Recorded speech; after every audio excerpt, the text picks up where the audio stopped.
ஏன்னா இவங்க என்ன நினைக்கிறாங்கன்னா, எல்லாருமே ஆச்சரியமாக இருக்க ஒரே ஒரு விஷயம் மறுபடியும் சொல்கிறது என்னென்னா, எல்லாத்தையும் அப்படியே மாற்றிடலாம் முடியாது. இந்த ஜோதிடம் இப்படி தான். அதை விட்டு இந்த ஜோதிடம் எனக்கு ஒரு வாய்ப்பு கொடுத்துச்சு. ஏன்னா எல்லா துறைகளில் இருந்தும் எல்லா துறைகளும் நல்லவர்களும் கெட்டவர்களும் வயதானவர்களும் சின்னவங்களும் படிக்கக்கூடியவர்களும் எல்லாருக்கும் ஒரு வாய்ப்பு கொடுக்கும்போது இதில் மொத்த ரூபமாக இருக்க வேண்டிய ஒரு ஜோதிடன். எல்லாத்தையும் தெரிஞ்சிருக்கணும்.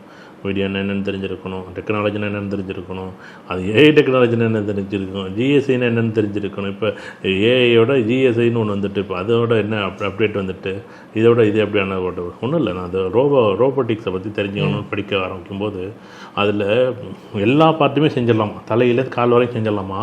கையில் இருக்கக்கூடிய அந்த நரம்புகள் இருக்குல்ல, கையில் இருக்கக்கூடிய நரம்புகள் இந்த பிடிக்குது பாருங்கள், இந்த கிரிப்பை நம்ம உருவாக்க முடியல ரோபோட்டிக்கில்.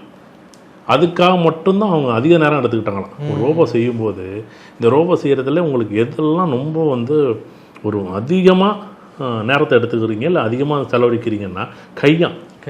ஆடா என்னையா அது சொல்கிறீங்கன்னு கேட்டோம். ஆமாம் சார், அது அந்த கிரிப்பு கிடைக்கவே கிடைக்காது சார். இது மனிதனுக்கு மட்டும் அவ்வளோ அழகாக கொடுத்துருக்கு பாருங்கள், இயற்கை எவ்வளோ அழகாக கொடுத்துருக்கு. பற்றுதல் அப்படிங்கிறதுக்காக அதை விட்டு கடவுளோட காலை பற்றிக்கிட்டு நம்ம சரணாகதி அடையணும் அப்படிங்கிறது தான் நம்மளுடைய விஷயம்.